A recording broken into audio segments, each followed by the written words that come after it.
Could this guy actually become a UFC champion?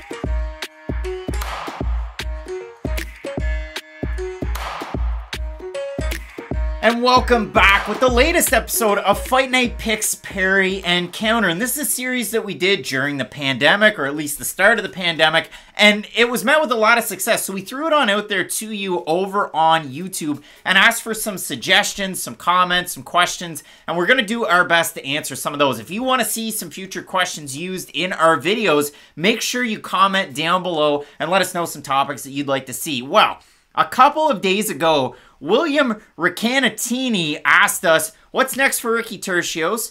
Who's the next fight for Ryan Hall? But more importantly, sandwiched in between, is Sean O'Malley a future champion? Now, I look at this one and we can attack it from all different angles, and I have to give shouts where they're due because I was paying attention to the MMA Oddsbreaker podcast with Adam Martin, friend of the show, Marcel Dorff, friend of the show, and when I was watching it, they decided to go and have a look at DraftKings and look at the futures, and over in that section on the website, you can see the future bets on to be champion on December 31st of 2022. Who could it be? And I brought it up for bantamweight to really try and answer this question. I was a little bit surprised. Petr Yan, your favorite, minus 150. Your current champion, Aljamain Sterling, plus 650. Dillashaw, plus 300, and so on and so forth. And I think this is the way that I can frame this one. Do the odds makers think that Sean O'Malley can be champion? Not just to be champion, but champion next year. He's at a plus 3,500 in this bracket. And when you look at it, Sean O'Malley is now a ranked fighter. Now, he's calling out fighters that aren't currently ranked. He's looking for big fights at the same time. And he was the uncrowned, unranked champion. That was kind of how he was going into his last fight, which was a tough one against Raulian Paiva, but proved to be a pretty quick out. So when I look at this one, Sean O'Malley coming into the year a plus 3,500 to be champ by the end of 2022. But that's not the question that we're answering here, Matt. Can he realistically become a champion in the UFC? It's very interesting to see where those odds are, just to predict if he can be champ by the end of next year, because that's the real big problem I have when we're trying to predict who will and who won't become a champion one day. It's just so hard with the matchmaking. There's always log jams at the top of the division, so I won't set a hard date on it.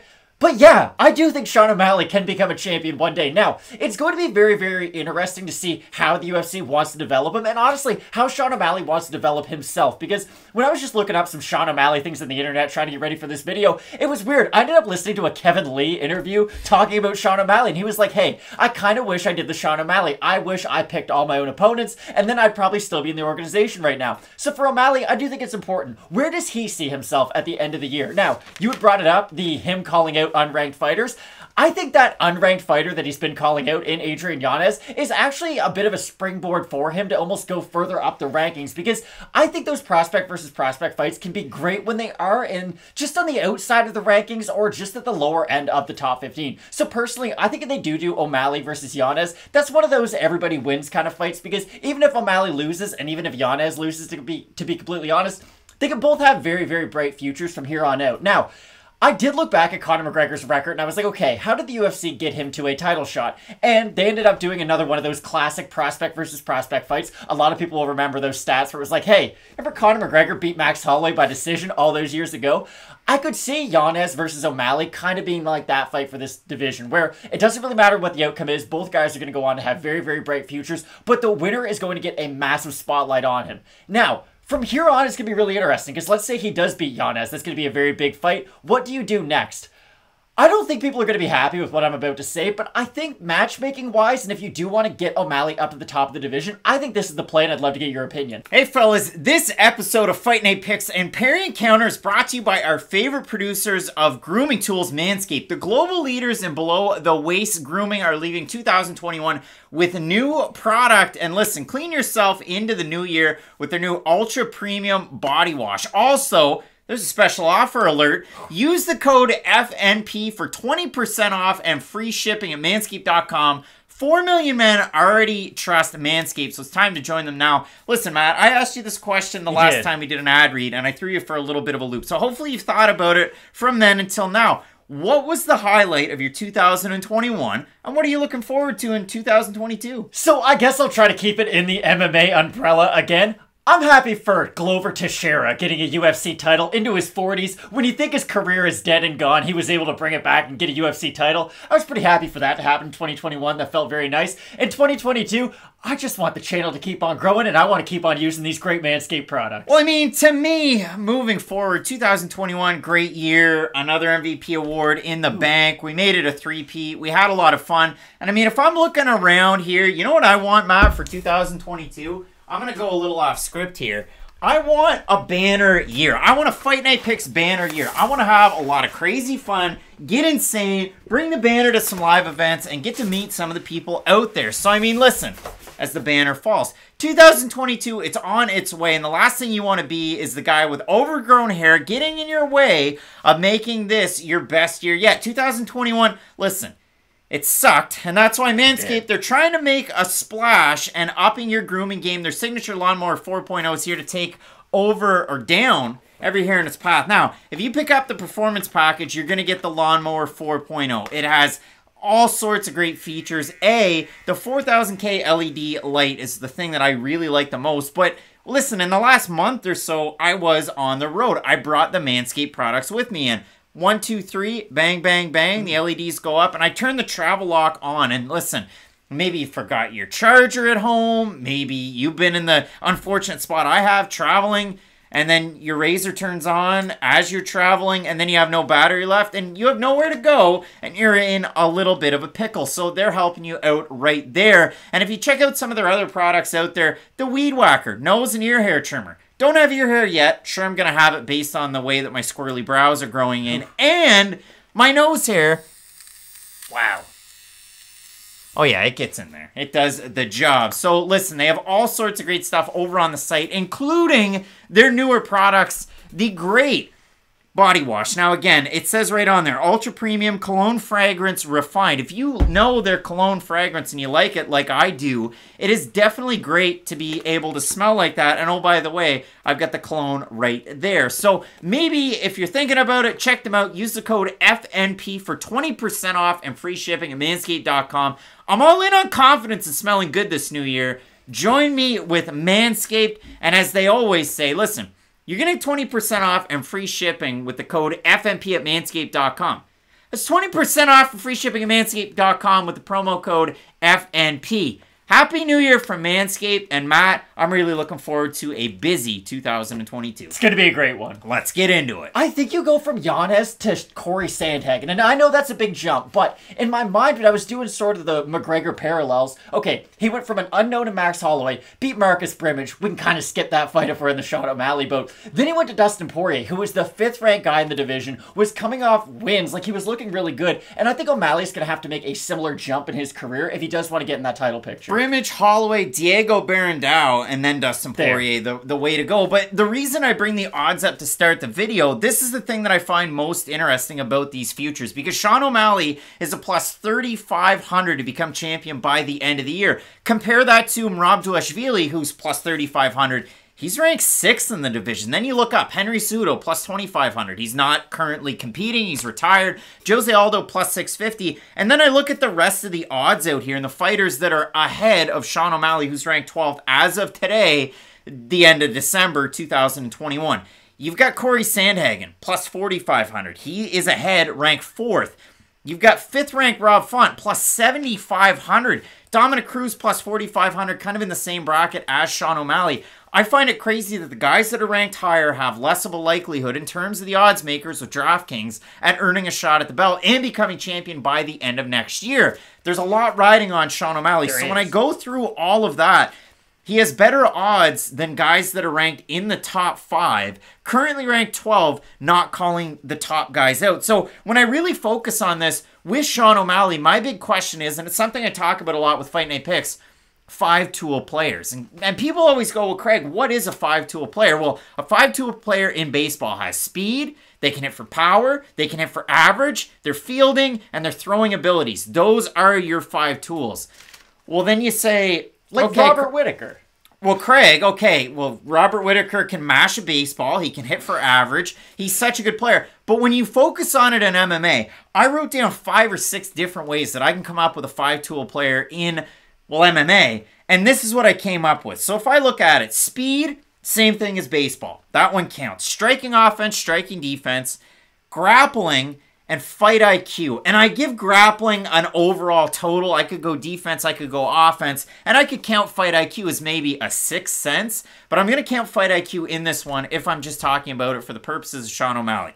So if I consider Sean O'Malley as a 5-tool player and I go through all of the different tools, in my rankings, striking offense is the first one. And if you look at it, speed is speed. We have that in baseball. We have that in MMA. Sean O'Malley's pretty speedy and he's pretty fleet of foot. He's a guy that'll switch stances. Now, some of that goes towards the Mansacaped injury, the injury that he sustained against Marlon Vera. You have to watch out for it, especially if you're Sean O'Malley. Those Liz Frank injuries tend to pop back up in different fights. But if you look at it for O'Malley, his 8.37 significant strikes landed per minute is the highest of any bantamweight ever in the UFC. He's also number 1 all-time in striking percentage at 62.8 for his striking defense. So already we've covered it as offense. He's one of the greatest guys at throwing shots that we've ever seen in the UFC at bantamweight. One of the greatest of all time, if not the greatest. Also, if you look at it, striking differential, number 1 all-time, 5.01. And if you look at the guy that's behind him, it's Johnny Bedford at 2.78. He's also tied for second all-time in knockout or TKO wins in this division at 5. Your number 1 overall, TJ Dillashaw. But you have to look at this number through rose-colored lenses a little bit because you got to consider the level of competition that Sean O'Malley's faced and the level. When Johnny Bedford's number 2 in any category, I'd question it. That's so all. You look at it for O'Malley in the UFC, and obviously he has the fight against Tyrion Ware. That's his UFC debut after Contender Series. He beats Andre Sukumtov. He goes out there and beats Teco Quinones. He beats Wineland, loses to Vera, beats Almeida, beats Moutinho, and beats Raulian Paiva. Now, the big thing is for Sean O'Malley, he had the 2 years off between fights, 2018 to 2020, recovering from the injury he sustained in that fight against Andre Sukumtov, which was kind of crazy. So he's fought 3 times in 2020, fought 3 times in 2021, and to go through those numbers, his striking's great. It's off the charts. We can agree on that one. So if he's still a 5-tool player, striking offense is good. Striking defense pretty darn good too. He's got those in the bag. He's also pretty speedy. So he's a 3-tool player right now. But what's the part of his game that everybody starts to lag on a little bit? It's his grappling. It really is. Say durability. And if you look at it, 50% takedown offense, that's pretty good. Now, we hate to look at numbers for this, but we have to for the purpose of calling him a 5-tool player. His takedown defense, 64%. Not the best, not the greatest, but then you got to consider those takedowns. Alfred Kashakian took him down on Dana White's Contender Series. Gets him down, but then kind of stacks guard and just wails away. Kashakian did a great job in that exchange. They end up getting back up to their feet. Kashakian gets dropped, and the fight probably could have been stopped a little bit earlier. He fights Andre Sukumtov, gets taken down 4 different times. Injury plays a bit of a factor in that fight, so again, you got to consider that. And Thomas Almeida takes him down once in their fight in the first round where there's a kick from O'Malley. He's off balance. Almeida kind of like lands on top of him. And then they both pop right back up. There is 0 amount of control time in that takedown whatsoever, and they have that numerically as well. So when I look at this one, is he a 5-tool player? If he's not 5, he's 4. You don't have to be, though, in MMA, and that's the great thing. Francis Ngannou has 1 tool in his power, and he's the world champion right now. This is the thing with...